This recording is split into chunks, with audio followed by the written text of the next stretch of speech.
¿Qué tal, gente? Bienvenidos a mi canal. Hoy quiero hablar sobre una gran autora argentina que se llama Silvia Bleichmar. Es psicoanalista, psicóloga y ha trabajado muchísimo en el trauma psíquico. No siempre lo mejor está en inglés o viene del extranjero o en francés en algunos casos. Para esto es necesario partir de la idea de que el hecho traumático efectivamente es algo que ha sucedido. No se trata de una fantasía de una persona. Y esta autora, Silvia Bleichmar, ha criticado fuertemente el no darle lugar desde el psicoanálisis a las víctimas como tales. Y esto implica reconocer a esa persona que le ha sucedido algo que lo colocó como víctima. No es que es una víctima de la vida. El psicoanálisis clásico parte de que no hay hecho, sino lo que el paciente dice del hecho. Y este abordaje ha hecho sentir a muchas personas muy solas. Seguramente has ido a terapia hace mucho tiempo atrás, mucho antes de conocer a una persona narcisista en tu vida que te ha destruido realmente la vida y tu identidad. Y te has encontrado con esta situación de sentirte muy sola, muy solo, por situaciones que vos has querido narrar, situaciones que has vivido en tu infancia, en tu adolescencia, en el transcurso de tu vida, con tus primeras relaciones, y te has encontrado con esta situación. Y por supuesto terminaste abandonando ese análisis. Por ello es necesario no divorciar la verdad histórica con lo que la víctima está relatando. Desde el psicoanálisis de Freud, yo tengo un video hablando de cómo fue evolucionando esta cuestión.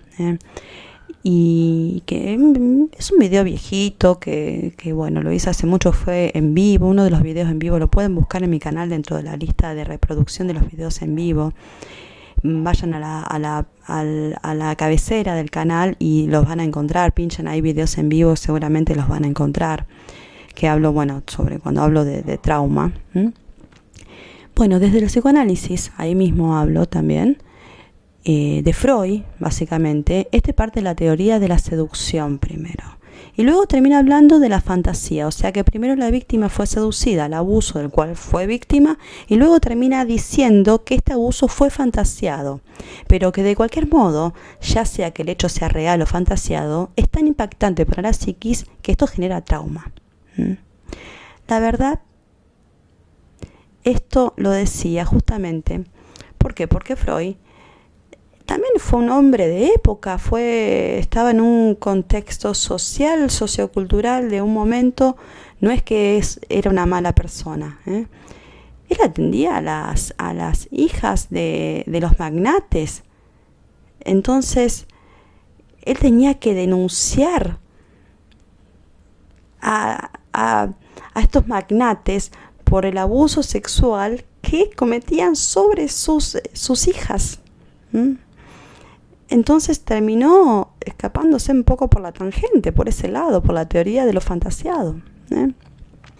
Y la verdad que si vamos al punto, si vamos a lo que es el abuso narcisista, creo que muchas personas que han pasado por este tipo de abuso emocional y psicológico se han sentido doblemente gaslighteadas cuando hacen terapia. ¿Por qué? Porque si el terapeuta es muy ortodoxo con el psicoanálisis, tiene esta posición, van a poner a consideración si vos lo fantaseaste o si realmente ha sucedido. Y no es lo mismo fantasear que te golpearon, que te humillaron, que te lastimaron, que te alteraron la realidad, que te violaron, que cometieron violencia psicológica, violencia emocional sobre vos, que han ejercido control coercitivo contra vos, que realmente haberlo vivido. No es lo mismo. Por eso es necesario darle lugar a las víctimas, para que puedan reconstruir su historia. Y digo reconstruir, ¿por qué? Porque estas personas están totalmente quebradas, literalmente, con su self partido en tantas partes emocionales como daños han recibido. Y a veces se tiene la memoria de lo que sucedió, pero notas que no hay emoción en ello, o hay otra emoción que no correspondería a la situación. Pero como dije, no hay que llevar las cosas a un extremo y pensar lo peor de Freud.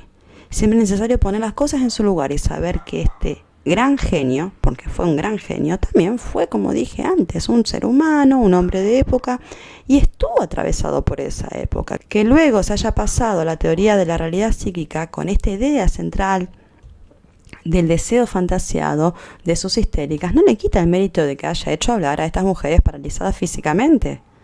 Pero como quienes pagaban los tratamientos de esas mujeres eran los mismos perpetradores de ellas, y eran mujeres de la aristocracia, esto implicaba denunciar a señores de la alta sociedad como abusadores sexuales de sus hijas. El famoso caso Dora fue uno de ellos. En definitiva, el evento traumático es un evento disruptivo que por su carga energética agujerea el aparato psíquico, y un abuso sexual en la infancia es de este tipo, que no se puede decir con palabras. Es un hecho que acontece en el plano de la realidad y desgarra al Edipo o la historia familiar fantasiada que describe Freud. Interrumpe ese curso natural. Por ello mismo, antes de escuchar todo lo que rodea el trauma, primero es importante escuchar el desgarro del alma de esa víctima que te está contando lo peor que le pudo haber sucedido, y no quedarse con que según él me cuenta o según ella me cuenta, sino investigar si ese hecho realmente ha ocurrido en el plano de la realidad. Darle ese espacio tan necesario para que en primer lugar esa persona no se sienta sola y que vaya comprendiendo que sus reacciones son producto del trauma y que no está siendo sí mismo. Que el trauma le ha causado una disrupción en la narrativa de su propia historia y solo queda por apuntar a la reconstrucción de esa historia, porque es lo único que le va a permitir a esta víctima estructurarla y enlazarla con las memorias y con las emociones que van asociadas, que han quedado desparramadas por estos hechos disruptivos. Y esto es tan así que las personas pueden llegar a tener flashback fuertes al punto que pueden ser confundidos con alucinaciones. Una persona que estuvo en el contexto de un abuso narcisista o psicopático y que ha sufrido violencia física, cualquier persona que levante el brazo para, no sé, cualquier situación, le puede evocar un flashback. Ejemplo de esto fue un caso de una chica que cada tanto se brotaba, ella decía que se brotaba y que estaba, y había sido medicada con antipsicóticos porque decía que olía quemado.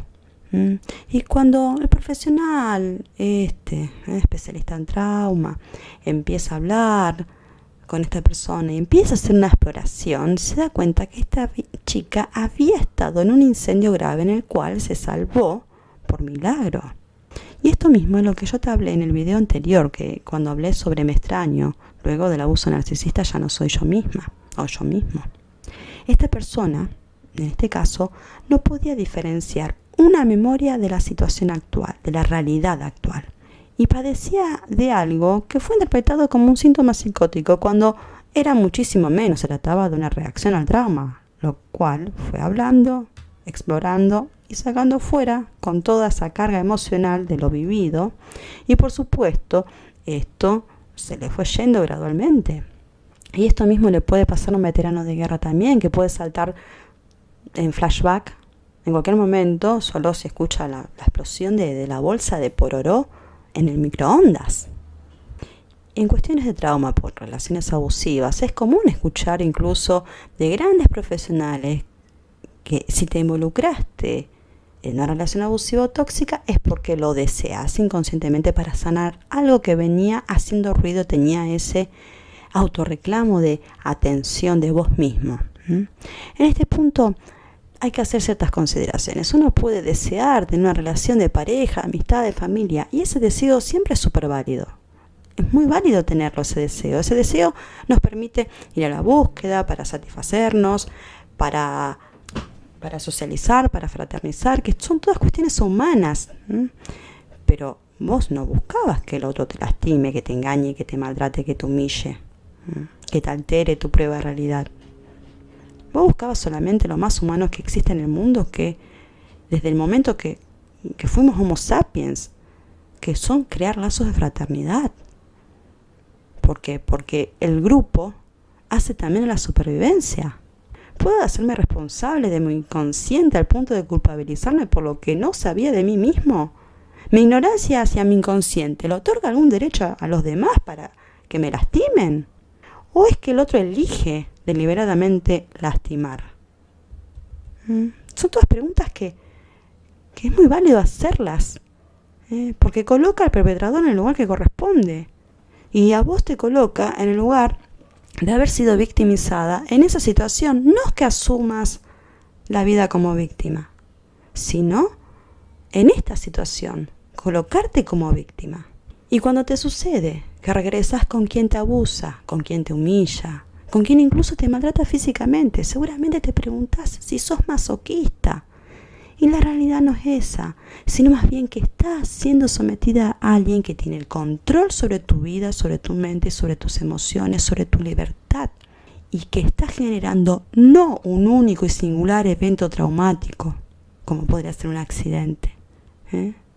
No, esta persona está generando un trauma que se da en un tracto sucesivo, o sea que sigue sucediendo en el tiempo. Y en este plano hay que escuchar a esta persona en su triple dimensión, en lo social, en lo histórico, como un sujeto que vive en una época determinada también. En lo social, una persona viene de una familia, de un linaje, por supuesto, perteneciendo a una historia. Y tal vez dentro de ella esté totalmente naturalizado el abuso en sus diferentes variantes. Esta persona no está en condiciones de hacerse responsable de sí misma y salir de ahí, sino que necesita mucho diálogo para que pueda comprender que este chip fue implantado y se lo han hecho naturalizar. Uno puede ser responsable de lo que elige como sujeto.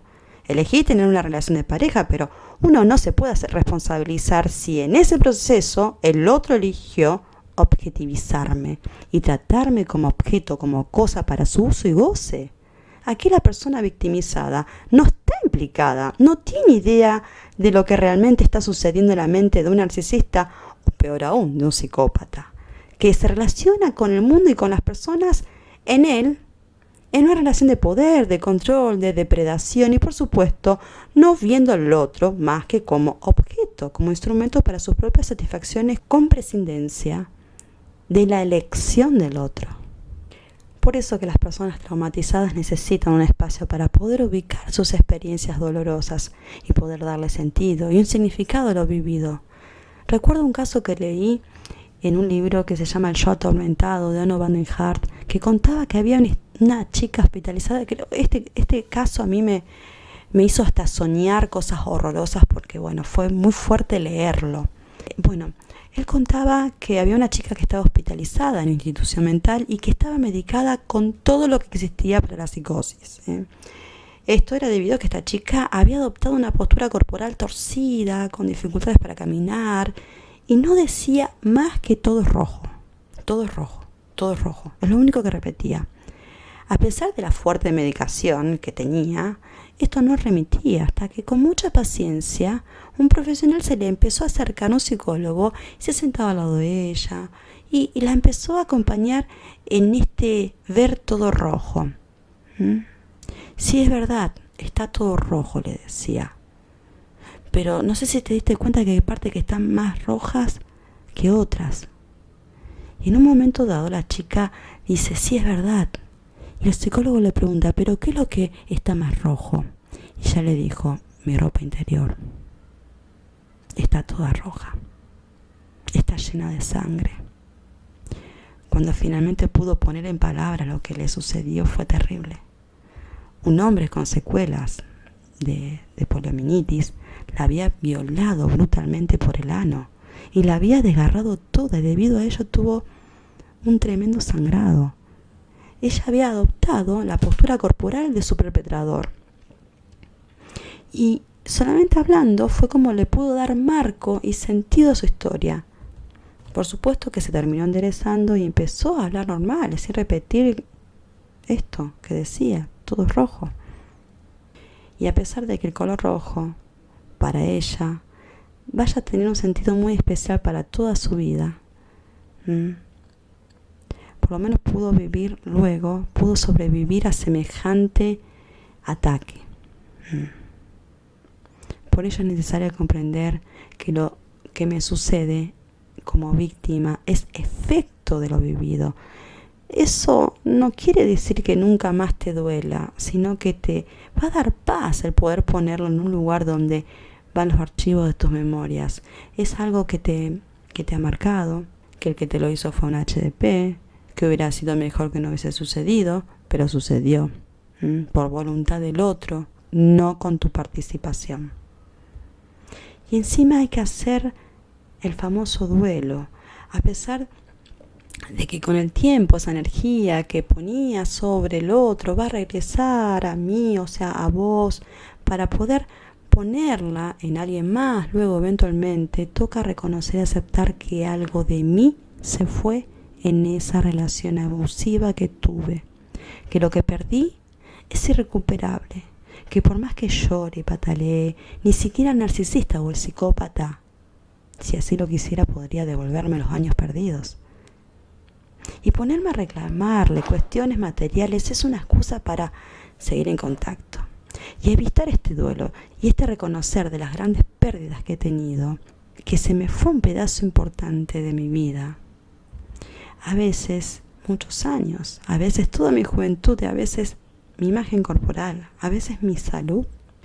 Por eso es muy importante que cuando vos busques recuperarte del abuso narcisista, encuentres un espacio de alguien que pueda ayudarte a transitar y poner las memorias donde corresponden, con las emociones asociadas, donde corresponden, para poder dejarlo en el pasado, porque si no siempre va a estar haciendo fuerza en el presente, porque esto hace una marca y estas marcas son las que generan estas memorias intrusivas, estos ataques de ira, ataques de llanto, querer ir hacia el perpetrador y querer reclamarle que te devuelva algo que ni siquiera ellos pueden devolverte. Entonces, por eso es necesario empezar a comprender pasado, presente, futuro. El pasado fue horrible, lo que te pasó fue horrible, pero necesitas acomodar todas esas memorias en el archivo, en el armario del pasado. Para eso necesitas sacarlo afuera, para eso necesitas hablar, para eso necesitas acomodar presente, pasado, para poder tener un futuro mejor, para poder tener una vida digna. Bueno, gente, espero que esto les haya ayudado a comprender por qué a veces nos sentimos solos con determinados profesionales, pero bueno, por supuesto que no todos son así. Y bueno, siempre va a haber quien nos sepa acompañar. Hay que buscar, no hay que quedarse con lo primero que uno encuentre. Les mando un beso grande, no se olviden de suscribirse, de dejar un like, de dejar un comentario, activar las notificaciones para que les sigan llegando los demás videos. Un beso grande, bye bye.